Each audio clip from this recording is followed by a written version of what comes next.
My other sort of frame of the intellectual dark web at the beginning, or my hope for it, was this sense of, could this be like public intellectuals coming together for sort of very high profile events, and especially with, for example, take Sam Harris and Jordan Peterson, the sort of very famous discussions that they had. Could this sense of a potential synthesis, this sense of, and I think it's Brett's line that all true narratives must reconcile. I think he talks about that, and then this sense of, for example, what's sort of a unity of knowledge point? Yeah. So just to give an example, something like Brett's evolutionary biology frame and Jordan's Jungian psychology frame. Like for me, they seem to overlap, because Jungian psychology says we have this sort of dark side, we have kind of the killer within us, and it's like, well, of course we do, because we're the product of an unbroken evolutionary chain. Of course we've got the ability to kill. And so you're describing reality in different coordinate systems. Exactly. There has to be a change of coordinates. Yeah, and my hope, I guess, with the first emergence of the intellectual dark was that we might get a sense of this sort of synthesis developing. Yeah. I don't think I've seen that over the last couple of years. Was that a naive expectation? Whom? But with whom? In other words, if you asked me, I would say that Sam Harris has begun to understand a little bit of the religious critique that says religion may not be literally true, but it may be incredibly important to functioning, and maybe reason isn't the only thing that globalizes. And Sam has honed his point a little bit more to say, I'm not saying religion has nothing to offer. If you check carefully throughout time, what I've been saying is that I think reason always has a better claim on what you might call transcendence or spirituality. And I think that to some extent, the new atheist conversation has kind of moved towards one in which fitness in an evolutionary sense and truth are seen as competing goals at some point, that they may walk a great deal of the path together, but at some point fitness and truth may diverge. I think at our best, there has been a lot of synthesis so that new atheism may have moved on. I would like to think that Richard Dawkins encountering Brett was a more meaningful conversation where there was a recognition that maybe things don't begin and end with random mutation or the selfish gene. So I think that actually it has been happening. But if the question is, what about a super brand in which you've got 7 to 10 people who everybody knows have conflicting points of view progressively coming together? I mean, I was there, for example, James Damore and Jordan Peterson met in my kitchen. I was the organizer of the dinner where Ben Shapiro and Sam Harris first encountered each other in the flesh. Brett was there when Jordan Peterson met Sam Harris for the first time. I think that there's been a lot of movement.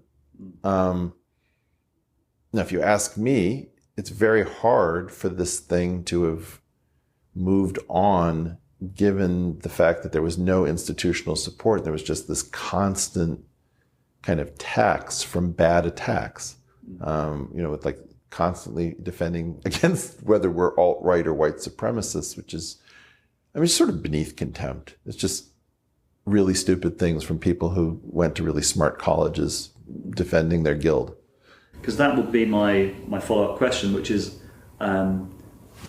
who has changed their minds? Like the sense of the initial frame of the intellectual dark web, I think from the interview that I did with you, was these are people who are prepared to say, you've made a better point, I've changed my mind.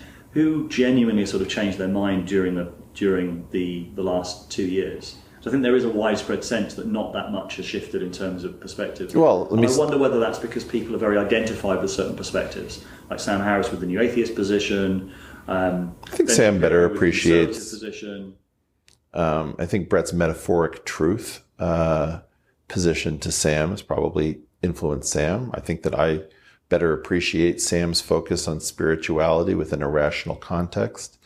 I think people have better understood why Sam doesn't believe in free will. I think that Jordan's points went from seeming a little bit fanciful to starting to really get at some things that I think I probably hadn't appreciated. Jordan had a beautiful point that moved me, which was that only archetype and mythology explain why a man would go to war. That it's very hard from an evolutionary perspective to imagine the individual's thought process, and that it is in fact, dreams of glory and the songs we sing and those sorts of things that propel us into a very high probability of self-destruction. I think that, I was able to tell Jordan that his lobster point isn't exactly correct because you'd have to trace the serotonin-mediated hierarchy of lobsters throughout the phylogenetic tree of evolution. And in fact, you don't need that to make your point about hierarchies being natural, but the fossil record doesn't support it. I don't think that that's a fair read. I think that there's been a fair amount of movement and change. When I said to Ben Shapiro, what happens if the median individual in a society can no longer be reached by the market? And he said, well, then we'd have to consider something like socialism, right? Like, I don't think people even hear that. Or, when Ben and I talk about abortion, we move closer and closer to each other's positions because we're climbing down from the positions we've inherited from the legacy structure.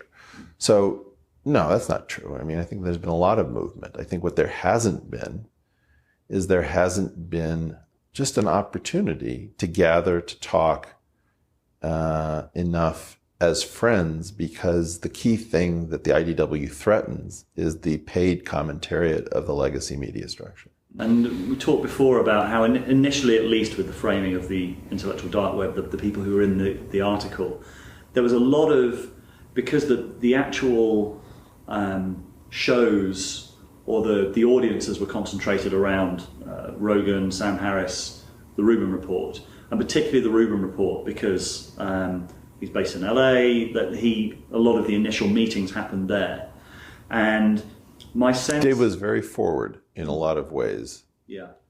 That he recognized, he was one of the first people to recognize the value of the movement. He kind of got behind it. He produced a few pieces saying, announcing the intellectual dark web. I first associated it with the Rubin Report.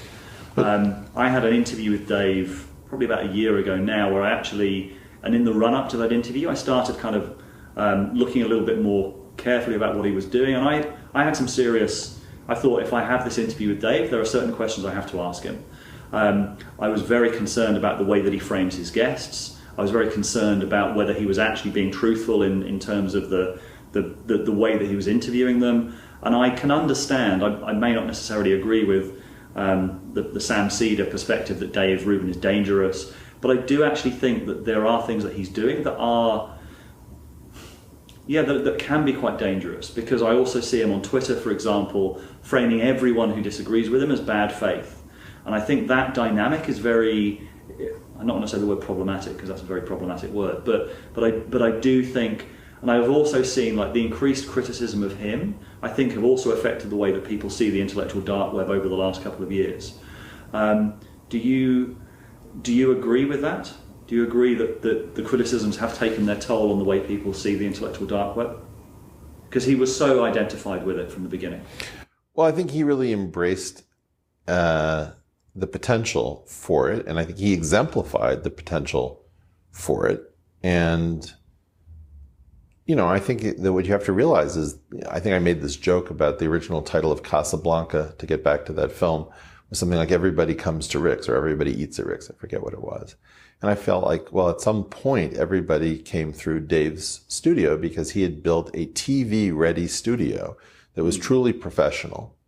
And he produced an engaging product as an engaging interviewer. And he was talking to just about everybody who was sort of in that digital layer, and some people who were in the legacy layer. I think that what happened in some sense was that when the coalescing into a thing, somehow you couldn't actually watch a transition from the intellectual dark web, the loose amorphous object, into the intellectual dark web, the TV channel, right?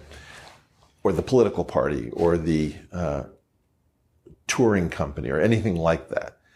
Because of something about this era. It just doesn't work without somebody saying, I back this with money. So Pangburn was willing to back it with something, but it wasn't really very deep. I think that what happened was that Dave needed a business model that worked, and in so doing, he was trying to pull from all sides.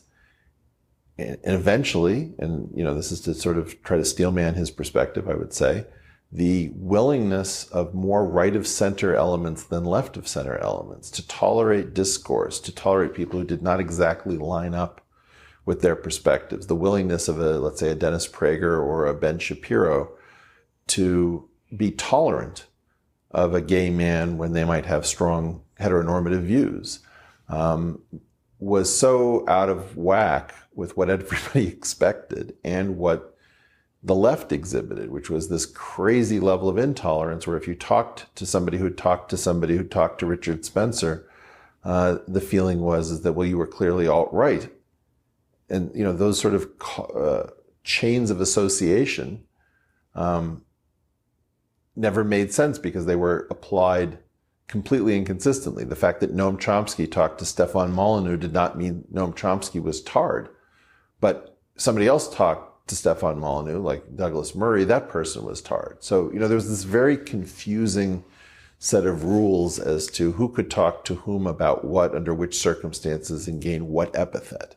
And I think Dave just got sick of that and eventually said, look, let's face facts. The right is more tolerant than the left. In so doing, I think he's moved farther to the right.